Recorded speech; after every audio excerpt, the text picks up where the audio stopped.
Good afternoon. I'm Scott Jaschik. Welcome. And so we're talking about the student experience. And so I was thinking about it this week. A new book came out called Aspiring Adults Adrift. And it's by the authors of Academically Adrift, which many of you wrote about a few weeks ago. And the authors followed those students into their post-college, theoretically adult lives. And what they found would be really scary to a lot of people. They found 1 in 4 of the graduates of four-year institutions living with their parents 2 years after graduation. They found more than half reporting they had no direction in life. 30% earning less than $30,000 a year. Oddly, they found many of the students felt good about their college experience, although I can't imagine many of the tuition-paying parents felt good. And so this joins sort of a regular chorus of research and advocacy saying something is really wrong with what's happening or not happening to students in higher education. They're not getting jobs. Constant debate, is college worth it? What should college be like? There are a lot of reform ideas, people saying MOOCs should do it or everyone should go online. Competency-based education is very hot right now. A lot of attention to non-traditional students. What does that all mean? And yet, what's interesting thing about the student experience, as I was walking here, I think there's a lot of journalism that may go too far in predicting that traditional higher ed is dying, and this would be a perfect piece of evidence that it's not. Here we are at this beautiful campus. I looked up SMU tuition and fees, and total tuition and fees here comes to $60,586. And we should give SMU honesty points because most places that are there would somehow cut $600 out so they could be below $60,000. SMU is honest in saying it costs $60,000 a year. All these buildings, students walking around seemingly angst-free this morning as I was seeing them. So Seemingly. So for those who think that higher ed is falling apart, traditional higher ed is falling apart, look around. So what's going on here is really the question that we're going to ask, and we have excellent panelists. And what should the student experience be? They're going to each talk briefly. I'm going to ask a few questions, and then we'll open it up. We're going to start to my left with Alexander McCormick, who runs NESE, or the National Survey of Student Engagement, which is a great source, comes out every year with information about what is the student experience and what they are doing or not doing. And certainly if you don't look at NESE regularly, I would suggest that you do, and then pester your local campuses for their data. They should all release them, and many don't. Then to my right, we have Michael McLendon, who is, you heard about his endowed chair before, but has been a great source for myself and many journalists. Whatever you're writing about, he's probably done some research on it, and so he would be a good source on lots of issues. And then last we'll have Mark Milliron, who is the founder of Civitas, which is an organization that helps colleges use data and technology to improve upon student success. He was previously the head of the League for Innovation, which is a group of community colleges, and all of their full bios are in your program, so I don't want to take up too much time. So, Alex, we'll start with you. What is the student experience? What should it be? Okay. We have the list of questions sort of motivating this panel. It's quite a grab bag, and there's a lot of different places to jump in. But I will follow up on what you led with, Scott. What should the student experience be? I think we all want to believe that colleges and universities will, in fact, contribute to learning and personal development of their students. And I believe they do, but it's highly variable. The biggest secret is that most of that variability isn't between schools, it's among students. We're very enthralled with rankings and new post-secondary ratings that may be coming out. And we really want to believe that the institution exerts a great influence on its students. But in my work and in the work of most scholars who examine outcomes and experiences in higher education, the lion's share, and I mean like 90% of all the variability in outcomes, is not from one institution to the next, it's from one student to the next. So that's really important, and it's, I think, really hard to grapple with from the standpoint of writing a story and telling a story, because there's a real hunger for stories about schools and winners and losers, which are the best schools. The rankings discourse, I think, really makes it harder because as a parent, for instance, of a prospective college student, you look at something like the U.S. News and World Report rankings, and you naturally want to conclude that if my daughter goes to the school that's ranked 35, she's going to have a better experience and she's going to be more successful than if she goes to the school that's ranked 40 or 45 or 50. But most of our evidence suggests that that's not really the case. So I want to kind of put a little marker down for that you have to think a little more in a more sophisticated manner about how the student experience varies. And then I'll use that for kind of a shameless plug for the work that I do. NESE, if you're not familiar with it, we survey first-year students and seniors at participating colleges and universities. So schools decide to participate. They pay us a fee. We survey their first-year students and seniors and ask them a lot of questions about their experiences with experiences and activities that are empirically linked to learning and personal development. So we're not asking them about their satisfaction. Well, we have 2 or 3 questions about satisfaction. But we ask mostly about things like, how often do you talk to faculty members outside of class about your courses? How often do you collaborate on projects with other students? How much do your courses emphasize memorization versus applying information in novel situations, synthesizing information from multiple sources, and so on? This past year, we had about 720 four-year institutions participate. We invited about 2 million undergraduates to complete the survey. And this will be the last plug. We issue a national report every November, and this year's is going to be coming out on November 20th. So you can mark your calendar, sort of keep an eye out for our press release. If you want to be on our mailing list, you can send me a note afterwards. So thinking about these questions, so the first thing, and I don't want to take too much more time because I know we want to give folks a chance to participate. An effective learning experience is important. I think academically adrift was a wake-up call, but one of my pet peeves with how that ended up getting covered was the finding that students aren't developing generalized skills at critical thinking, problem solving, written expression, which is a really important finding. Not that they weren't, but about 30% of students showed no discernible gain. That sort of got that distilled down to college students aren't learning anything, which is really different. I do think there's an important lesson from academically adrift, which is that if we want students to develop these broad skills, we can't assume that it's just going to happen organically by having them take general education and then concentrate in a major. We have to think about how we're going to deliver that. And I think I will conclude with, you mentioned their follow-up book. So the Chronicle, sorry, Scott, the Chronicle had a little quiz on it to sort of figure out where did you stand when you were 22 years old? And so I did the quiz, and I was pretty much middle of the road. I forget what the exact wording was, but it was, pretty undirected, kind of lost, and that's probably true. But I'm not sure that marked me for life. So I'll stop there, and then we can let the conversation go in other directions. Michael? Thanks, Scott.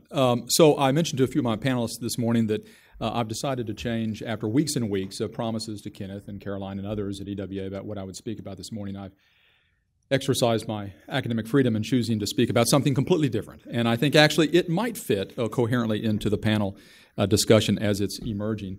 It seems to me that perhaps the most important issue to shape the success of our nation's post-secondary education system in the 21st century, and probably the success of the United States itself, is whether and how we as a nation and as states choose to address the really profound problem that we have and the abysmal performance that our nation has in the question of college attainment. As many of you know, the U.S. has fallen from number 2 to number 11 in OECD rankings among OECD counterparts in the percentage of individuals between the ages of 25 and 34 who have at least a 2-year college degree. That places the United States at an enormous competitive disadvantage globally. We've been talking about that for years, but the question is, what is the United States doing about that? Of course, the administration, the Obama administration, the federal government are now doing some historically new and bold things in this area. What are the states doing? And I've been thinking a lot recently about the extent to which our states' policies are utterly misaligned with the goal of increasing higher education attainment. Misaligned, of course, being a polite word for failed. And would like to focus a few of my comments here around what it is that is failed in terms of state policy as it relates to boosting levels of college attainment in the American states. This morning, the American Academy of Political and Social Science issued a press release to 100 media outlets. Undoubtedly, many of you were ones who received this.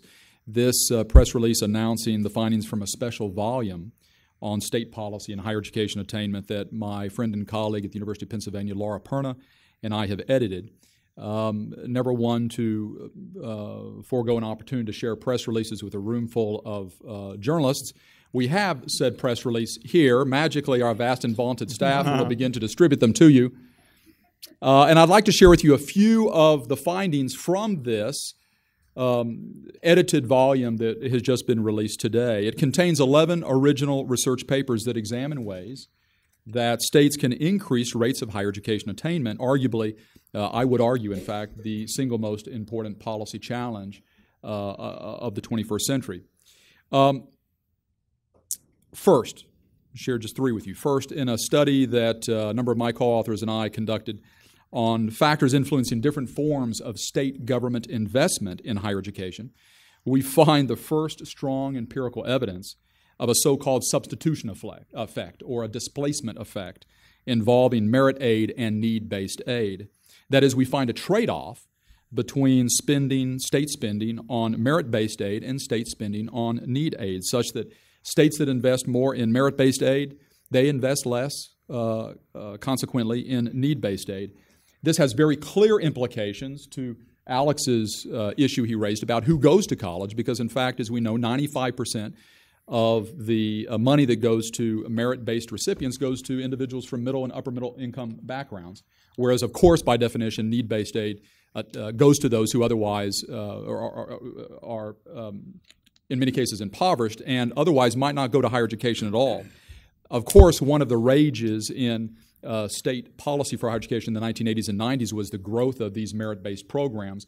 In effect, these programs, state investment in merit-based aid, reduces the ability of states to be able to invest in sending poor kids, minority kids, and first-generation kids to college. Remaining on that theme of college attainment for minority citizens, an article by my former Vanderbilt colleague Stella Flores examines the effects of tuition decentralization or tuition deregulation in Texas on college enrollment of underrepresented and low-income students. You'll recall that in the 1980s and early 90s, as state legislatures wanted to back away from the politically controversial decision to raise tuition on public campuses, they devolved the authority to set tuition levels. They moved it from legislatures down to individual campuses so the campuses would take the political heat. Stella's findings reveal that Texas's decision in 2003 to decentralize control over tuition to the campus level here in Texas most negatively affected the enrollment rates of Hispanic students in higher education in Texas. Tuition decentralization, not a panacea. In fact, it's had important adverse consequences for Hispanic individuals. Finally, in a paper by Amanda Rutherford, a political science doctoral student at Texas A&M studying higher education matters, hers being the latest in a series of research investigations into the effectiveness of performance funding systems in higher education.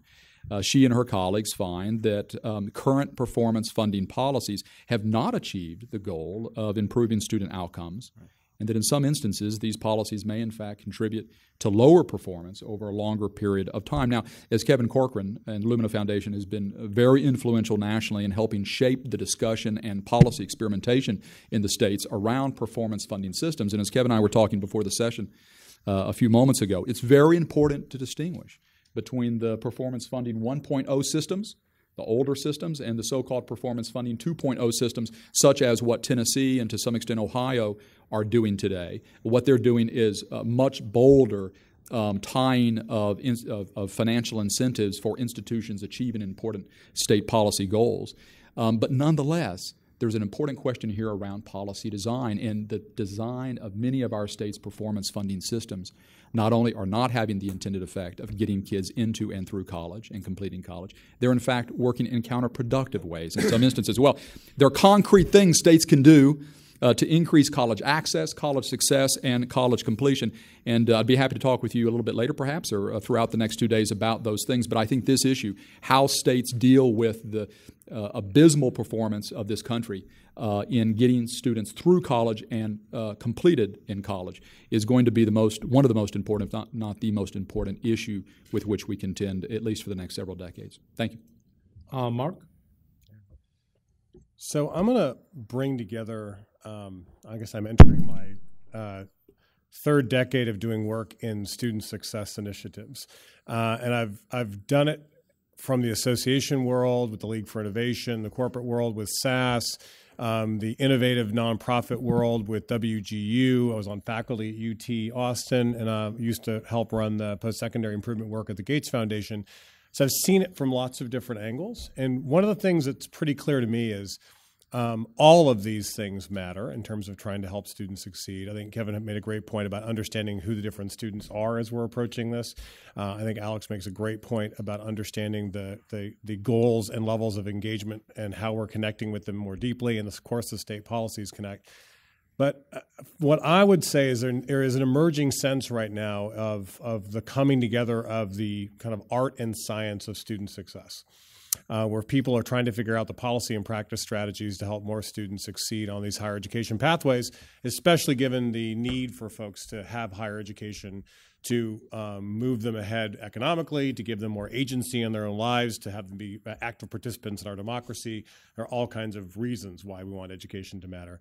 And I'm just going to give you kind of a simple framework that I kind of operate from on this. And it comes down to this, and it's the coming together of the work directly with students and the work more broadly with policy and practice. And it's just kind of what I would call the grand bargain, which is we have to be willing to challenge students to step up and challenge ourselves as folks in the education sector to step up. And in challenging students to step up is challenging them in particular around the areas of purpose and engagement and tenacity. What we know from the emerging research, especially around non-cognitive factors, is that if students don't get to a place where they have an understanding of why they're on these higher education pathways, they very rarely succeed. And a lot of them have been sold with multi-million-dollar advertising campaigns the importance of college, and they think college will fix their world, and they don't really get what that means. And they get on these pathways, and they end up more likely to leave with debt than a degree. And we've got to, and if for many students, I'm just of the belief that if they're not clear about what their purpose is, then that's their purpose, right? To figure out what that purpose is. And we need to be more intentional about working with students around finding their true north, right? Because I think they'll make it through our systems. They can get through a lot of the challenges in our systems if they have a pretty compelling why to get to the other side. The engagement side desperately matters, and I think the work of Carol Dweck, Angela Duckworth, a host of others has made this pretty clear. Students have to be willing to do the work of higher education, and I'm really concerned about the fact that we have a consumer culture that often tells students that they should get what they pay for. If they pay $60,000, they should get a degree, right? It's the whole idea that if I pay for it, I should get it. Or they're so scaffolded by helicopter parents and others that people just kind of come down and help them get through the other side. When we launched WGU Texas in the state, a lot of you know Western Governors University, competency-based model, several state-based models. When we launched in the state of Texas, we actually started an advertising campaign with radio and TV advertising. And we met with the people who are going to help us get the word out about this competency-based model.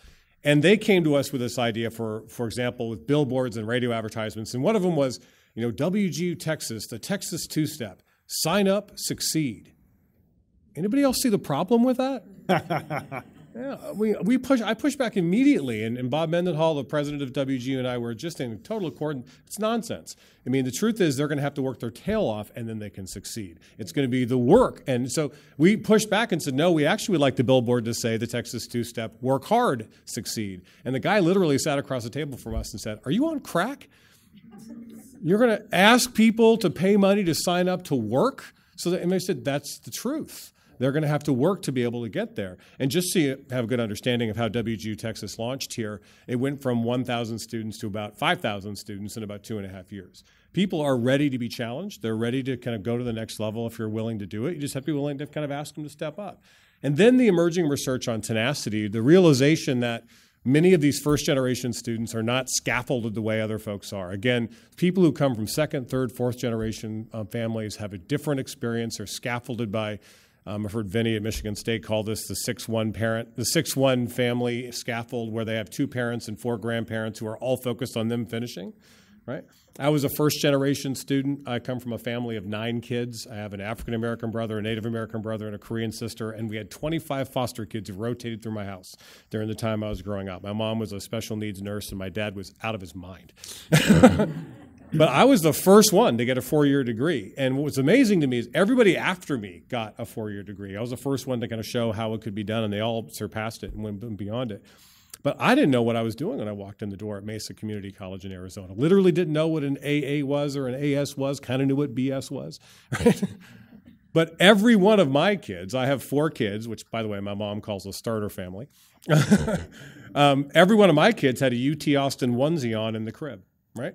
Total expectation support, all the scaffolding of that. I still remember one day at WGU Texas, I spent 45 minutes on the phone with a 63-year-old woman who was calling about her 45-year-old son. When helicopter grandmothers are coming in to try to help parents through the kids' this. What is pretty clear to me is that the students that we are engaging, we have got to be willing to challenge them to step up with purpose and engagement and tenacity. Because the truth is, I don't care how great our policy is or how fantastic our practices are. If our students aren't able to do the work, if they're not clear about where they want to go, aren't willing to do the work, and they're not able to handle the slings and arrows of a normal educational process, they're not going to succeed. Does that make sense? And I think sometimes we don't say that out loud enough, or we don't build that into the processes boldly enough, and we think next generation tools will fix it all. Just engage them and kind of suddenly, because of MOOCs, they'll show up and be all excited, which is crazy. Does not work. And in fact, a lot of students who've been trained in traditional models say, don't you dare make me do project-based learning. I know how to make this work. I have it wired. You lecture to me and give me multiple choice, and I'm thrilled, right? Because I've got this kind of system down.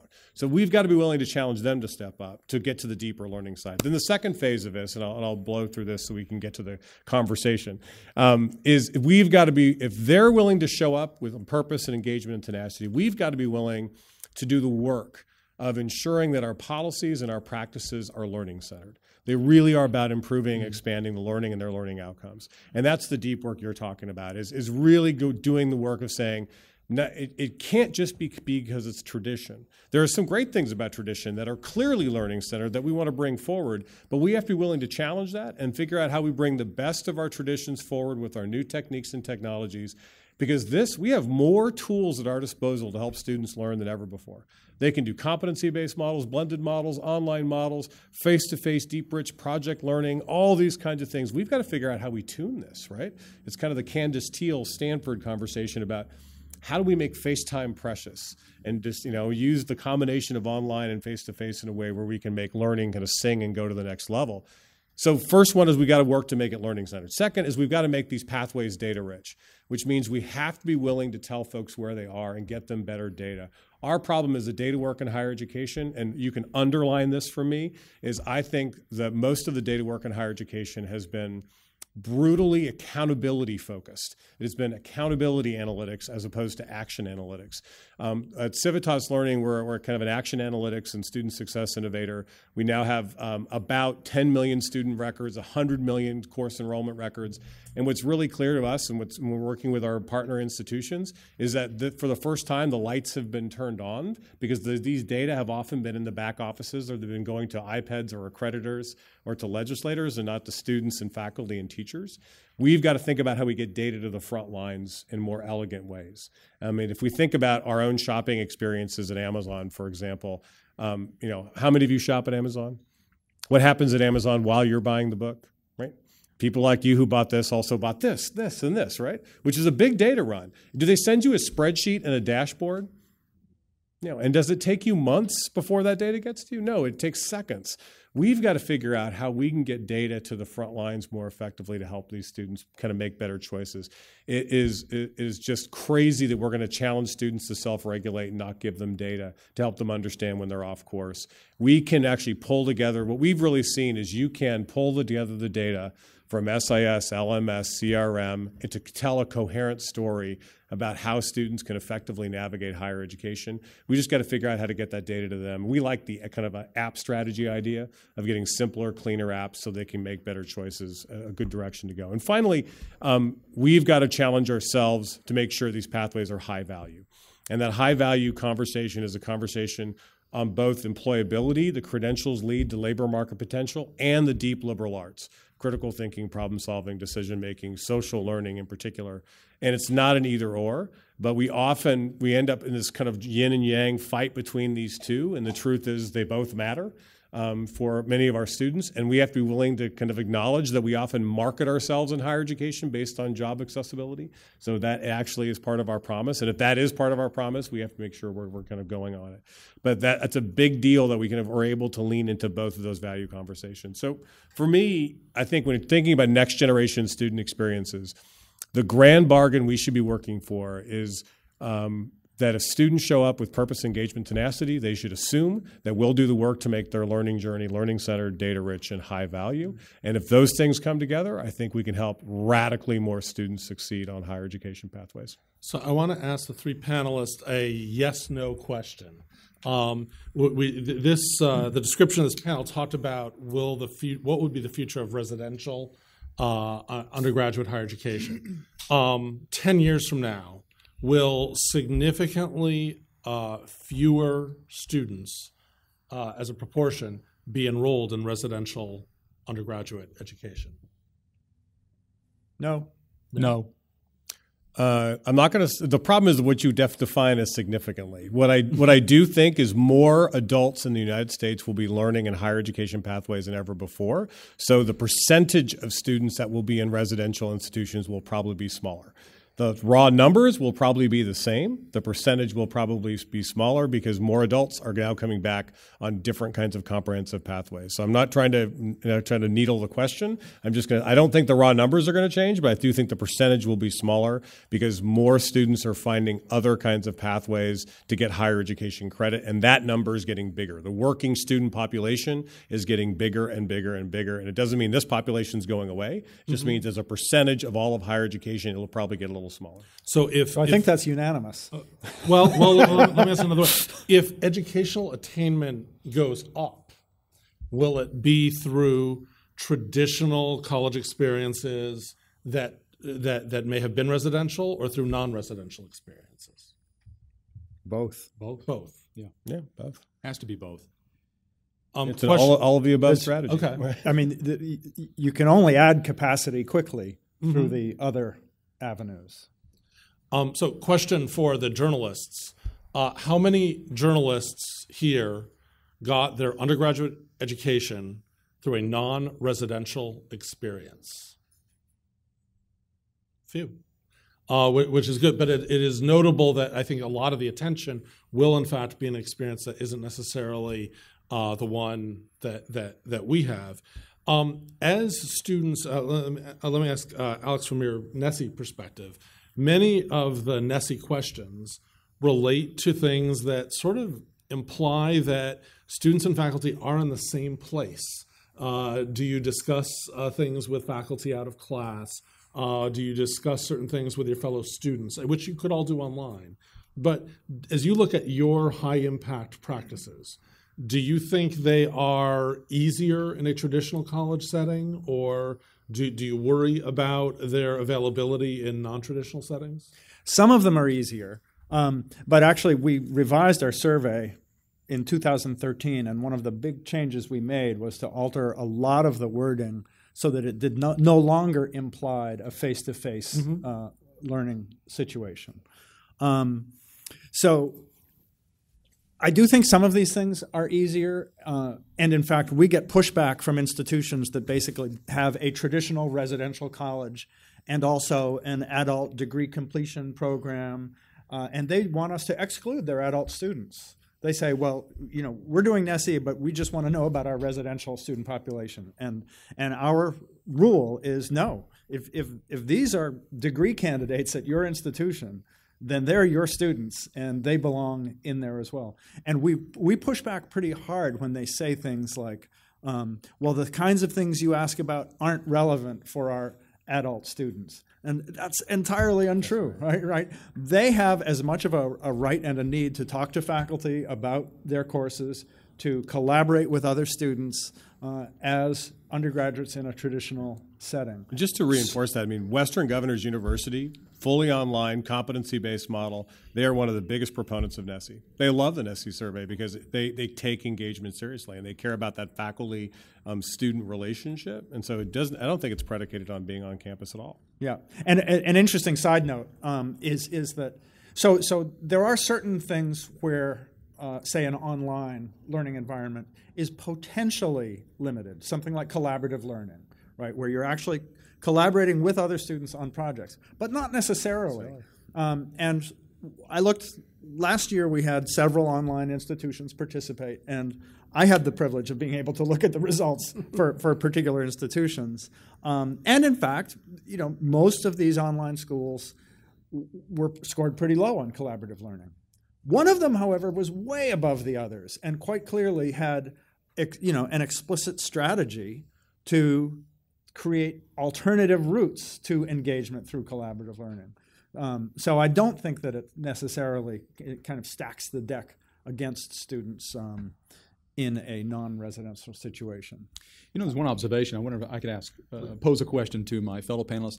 It strikes me that the conversation we're having is one that we often have, which is what is the availability or what is the effectiveness of different choices that students might make, right? As though they make these choices in a vacuum. And of course they do not, because the opportunity to decide, the financial capacity that students have in making choices about where they will attend, their academic preparation that leads them to certain points in the decision tree about what opportunities they may have and where they can attend college. All of those things influence whether or not a student will attend and where a student will attend. So we sometimes discuss the issue, I don't mean this panel, I mean all of the formal study of higher education, as though a very sort of pure market model, that these options exist and students just make a decision, and we talk about the comparative efficacy of different routes that a student may take. And I think the deeper realization, increasing realization, both for the country and in the states, and I think increasingly for institutions, is that the playing field is not level, that there is variability in opportunity and financial capacity and academic preparation that exist not only across students and student populations, but across state context. Some states are doing this better, preparing students for college, providing them financial opportunity, and providing the kinds of socialization and moral development that's needed and boosting a morale on the part of students from a young age to get them to be thinking about becoming college students, whatever avenue they may take.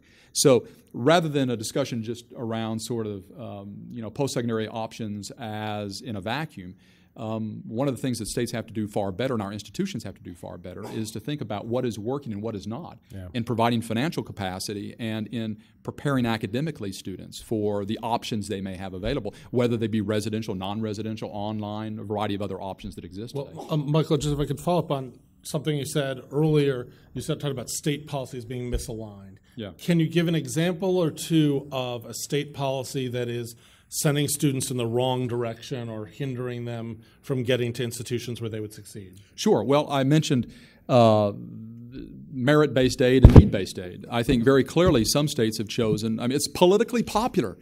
We all understand it, right? To invest a lot of a state's financial capacity in merit-based aid. It sells at election time. There's some empirical research suggesting that actually there's a little bit of a bump in terms of electioneering for candidates on the basis of a state having merit-based programs. They're very appealing to the middle class.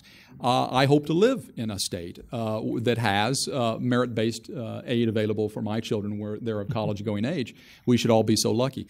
On the other hand, that is one strategy that 95%, as I said, 95% of the resources that go to those who receive merit-based aid are individuals who would have gone to college anyway. So if our nation's commitment, if our state's commitment is to that of boosting higher rates of attainment and college participation and completion, we're not going to get there through merit-based aid. We're already educating those individuals. They're already in the system and will continue to come through the system.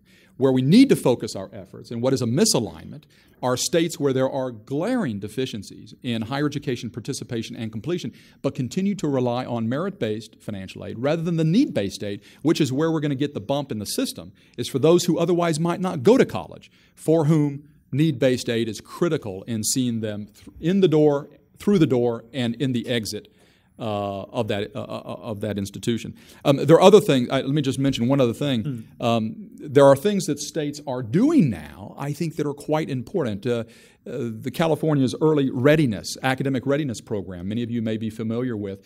This is a program that provides in California, we now have good empirical evidence that it's working. It provides critical information about student academic performance much earlier in high school experience than has been the case before, so that students and teachers in schools have an idea about how students are performing, and students can make better choices and do self-corrections that will allow them to understand whether there are options for college if they perform at a certain level, as opposed to making other decisions that lead to another level to prepare for college. So early academic readiness data of the kind that Mark mentioned and others that's actually meaningful, that's not for purposes of accountability, but it's for purposes of allowing students to become better prepared academically to attend college is very important. And finally, there is a glaring lack of policy leadership around these issues in the states. In fact, I'd reframe that. Maybe not policy leadership, Scott. I think it's probably political leadership. And it's just that. We have how to phrase this delicately, we have a number of governors in the American states who have chosen to run against higher education rather than using their considerable energies to lead change for higher education.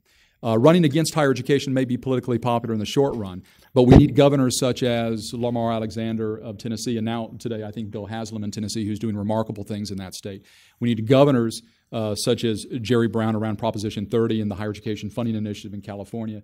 We need other governors that are really using the powers of their office to help leverage all the resources and to help tie together policies that do academic readiness for college, financial preparation for college, and other things that we know are really important in getting kids to think early, preparing for college, and then showing up there. I mean, a big part of this, I mean, just to build on this for a second, is it goes to, in my mind, regional education ecosystems and understanding how they work together. I mean, states are really important, but even with the states, you have regional education ecosystems that are unique. And if you want to write about and understand the dynamics of an education sector, you have to understand how that regional education ecosystem works, because most of the students in that regional ecosystem will stay within it. And so how they connect with each other really matters.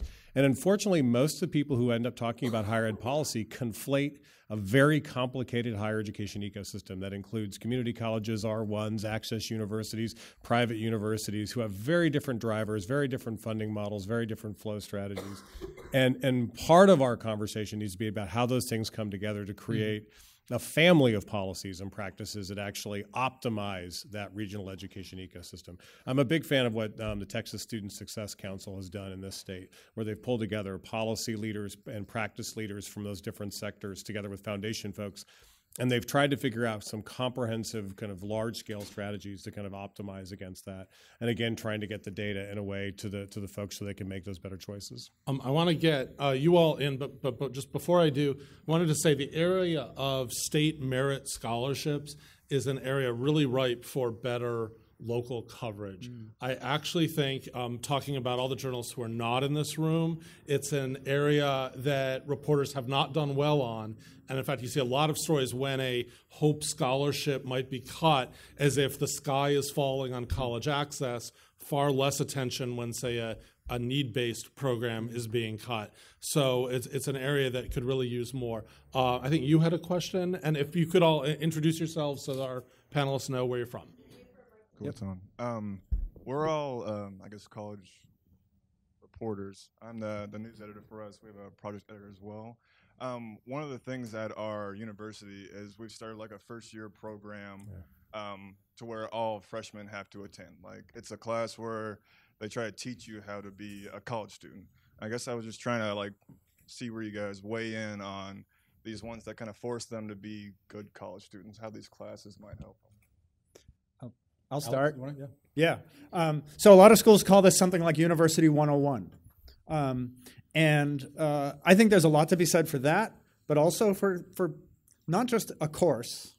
You know, that's the start. And what a lot of these courses do, if you're not familiar with them, is introduce students to the support resources that are on campus. You know, school can have all the support resources imaginable. It doesn't do any good if the students don't walk in the door.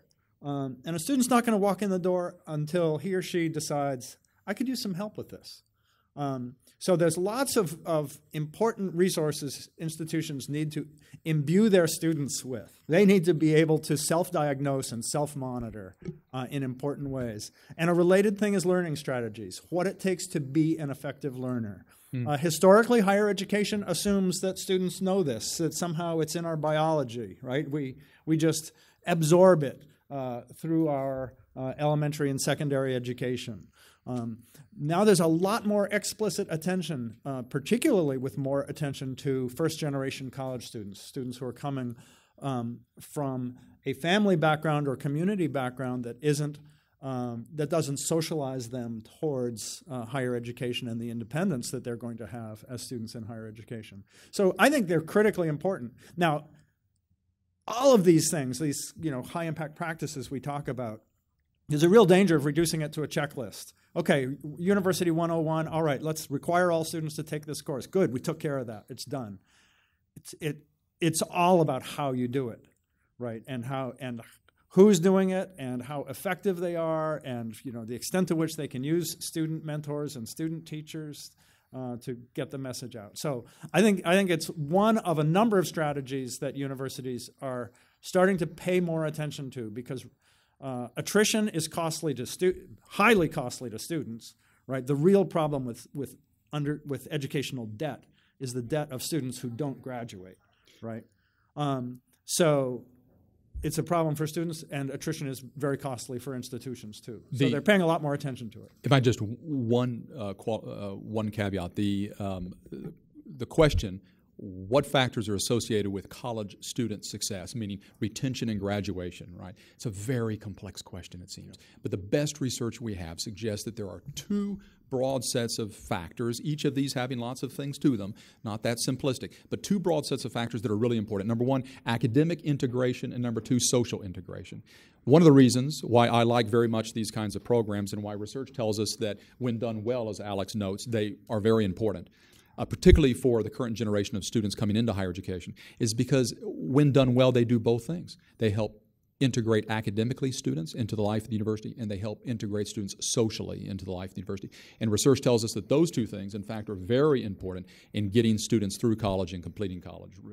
College retention depends upon the academic and the social integration. In terms of particular story ideas for folks, these courses, I think, actually are a good story idea, and they aren't just historically, they have been at open access institutions. We wrote this year, Notre Dame adopted that this year. Very highly competitive university. And I thought it was very interesting that they saw the need, and I think you're seeing more of this at places that would not think of themselves as remotely open access, and maybe in the past would have even looked down on such courses. Yeah. John Gardner and the first-year experience people have been doing this for a long, long time in elite universities. And then, again, a very specific story you can do at all your institutions. What is the state of academic advising? Who's providing it? How frequently do academic advisors see students? Is it just somebody has to sign the form so you can register? Is it more? Those sorts of things, again, would build on a good University 101 experience, whereas a University 101 experience with lousy academic advising after might not happen. We had a question who... Little statlet, 10% of first-year students in NESE last year never met with an academic advisor. And that should be a story for all of you. Yes. Hi, Kathy Barron, freelance reporter. I want to go back to the merit-based versus need-based. And two things. One is it seems like the definition of need-based has actually changed significantly. I say this as someone who just had one child graduate from college and has another one starting. And the expectation of what FAFSA thinks we can afford is absolutely crazy. So to me, need-based is now for everybody up until those who are, in the top 2 or 3%. And on that, it also seems that a lot of what's happening in the colleges with merit-based is part of this whole ranking mania that we have, because I'm just curious if this is what you're seeing, but a lot of schools that maybe used to not be considered top-tier schools are offering these honors colleges to bring in top students, and they're giving them a full ride. So is that impacting this as well? I'll defer to my panelists, but I would just say quickly, yes. Yes, and profoundly so. I was talking primarily around state policies with state need-based and state merit-based programs, but you bring in another aspect of this, which is that of institutional financial aid policy. There's no question that institutions, many of them, began over the last 25 years with the rankings environment that we live in, hyper-competitiveness around rankings, to be able to began shifting money from need-based institutional financial aid to merit-based aid in order to attract the individuals who would have the strongest academic profiles in order to elevate themselves in that aspect of the rankings that has to do with the academic characteristics of incoming classes. Here's where it gets interesting. We've seen this in our own work. So we do complex data analysis drawing from all the different data streams at a campus, and we compare it to kind of 4 core predictions: incoming student success, likelihood of course completion, year-over-year persistence, and likelihood of graduation. We create 1,500 feature variables, which are all the combination variables from all those different systems, compete them for the biggest effect, and find out what is really driving for different segments of students their success. When you do that, you kind of turn the lights on, you see some really interesting things. So, for example, at one of our institutions, we found this summer, they actually found out that one of their biggest scholarship programs was being given to the students who were the least likely to finish with them. And what they found out was they were a mid-tier university, and the students that they were giving the money to were people who were coming in, using them for 2 years, and then trading up. And they also didn't necessarily need their money. So they had limited scholarship dollars, and it made them think about, okay, who is the student who is the most likely to do well and stay and actually finish? So in some ways, they were paying students to lower their completion rate, which was kind of crazy. But the idea is, for many folks, they don't have an idea that that's actually going on until they turn the lights on and get into the data and figure out how they're going to tune this, because they go to these facile, one-size-fits-all kind of data points to say that data point must mean it's a great student and they're going to finish. It's kind of understanding things in a more interesting kind of nuanced way. And then figuring out going back to your question, how does this relate to completion? I'll give you a simple thing. Almost every college and university in this country does course scheduling based on facilities availability and faculty proclivity, or what we did last year, when if they actually looked at what courses need to be offered so our students can actually graduate on time, they would have a totally different course mix. And so part of this is, can we start anchoring some of these major decisions based on analytics that are actually tell you the story about whether or not these decisions are going to improve the outcomes for our students, or whether or not they're going to get in the way? I was also saying there's a really good story idea in Kathy's question, which is looking at the public university honors colleges and what they get. Part of what they get is a free ride. But another thing that a lot of them give is priority registration. At many public universities that lack enough sections, if you don't have priority registration, you're not going to graduate in 4 years. And so who gets priority registration at your local publics? It's probably athletes and these honors students. And again, I think a lot of reporters write stories about flagship X boasts highest SAT average ever, as if that's a great thing. That means usually that 10% of the students are in this special category. No one writes enough about the, regular students in the non-honors part of the university. And most of these, in many respects, The honors colleges at flagships are the university admitting we can't be first rate for everybody. So we'll be first rate for some. And that's a huge policy distinction. Yes. I'm Rena Goebel. I'm a writer. I write for Forbes regularly. And I'm also a source for a lot of writers as the author of a book on student loan repayment. And I also get a lot of questions from parents that are in trouble, that are worried about their finances, as well as students. And one of the biggest things that comes up is the old question of what's a good school. They see something in the rankings and they think my kid should go there. And one thing I was hearing was this concept of a value consumer. And when I talk about value consumer, it's a different kind of value consumer, which I think is growing, which is the idea of what am I really getting for my dollar? Absolutely. Not the degree, but are they going to help my kid get employed? I always tell kids when they're doing their, and their parents to do the same, when they're doing their college visits, are they visiting with professors that are going to actually teach them? Are they going to the actual department, or are they looking at the student union in the pool? So I think that that needs to be emphasized more. I disagree on the college debt part because I think a lot of it is just people not having information on the payment plans that are available to them, just like the resources available to them is there. But I really want to get anyone and everyone's viewpoint on the panel is like, how can we emphasize more what a true value consumer should be and how parents and the kids, the students, can gauge that? So here's, I think, one of the great opportunities for all institutions that too few are taking full advantage of.